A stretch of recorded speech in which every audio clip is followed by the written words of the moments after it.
Hello and welcome, Checkpoint Technologies, to this interactive session where we are going to be introducing a very exciting piece of technology that we believe is going to put a stop to your ASP erosions and help you realize your revenue and profit goals.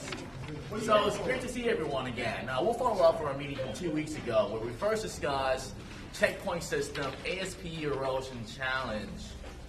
So in the last meeting, we identified 4 clear actions that will be addressed in this session.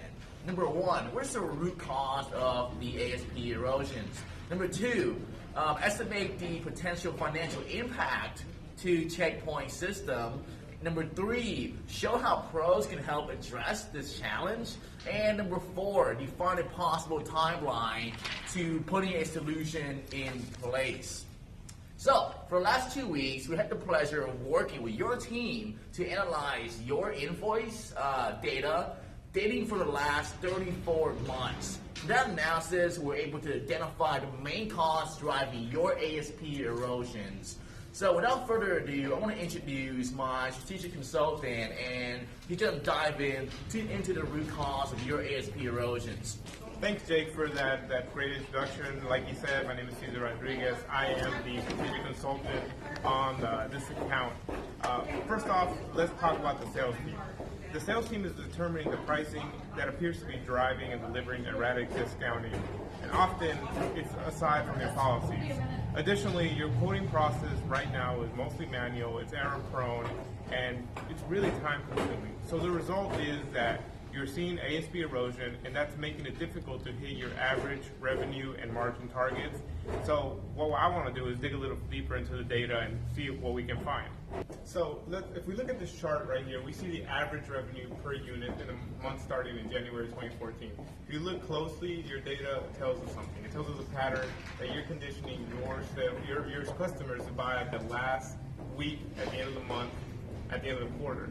Now, they receive a substantial discount from the sales team, and the reason why, it doesn't even matter the volume. The reason for this is your sales team is discounting at an on-average rate given their gut feel.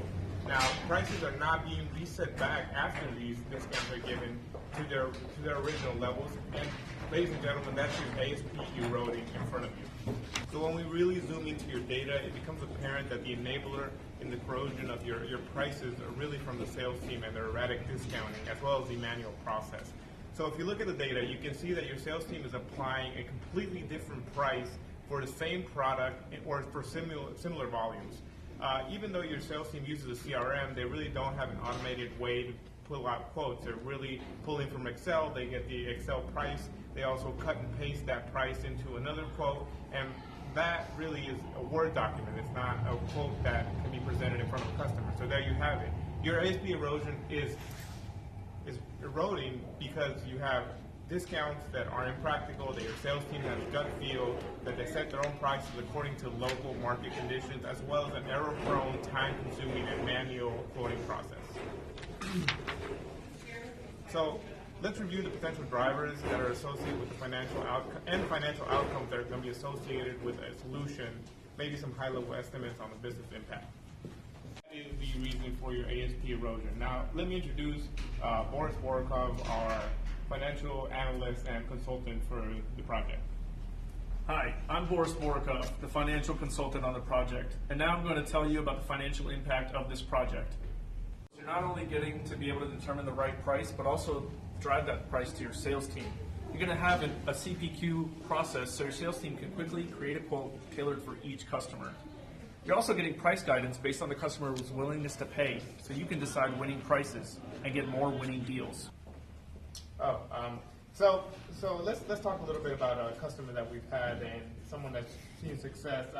For example, McCain, a $6 billion potato manufacturer in the Midwest, really improved the agility to pricing as well as their customer relationships. They had a really slow and error-prone turnaround time, and they turned it around like that. They improved their pricing and their efficiency in their price management, and have now been a customer and seen success after 6 months of the sales kickoff project. So really it's something that really relates to Checkpoint and something that I think will be a solution for the future. Jake? Yeah, so you want to do that together? Yeah. the next steps thing? I don't know. We'll see. Yeah. Okay. Oh, hey. So what's the future go live plan, right?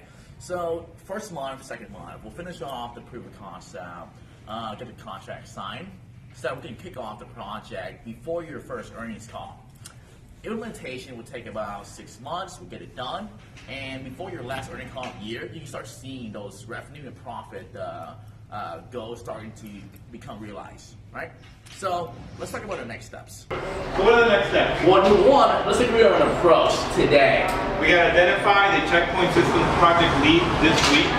Complete a demo next week. Create a business case with a return on investment for the CFO to sign off on in about 2 to 3 weeks.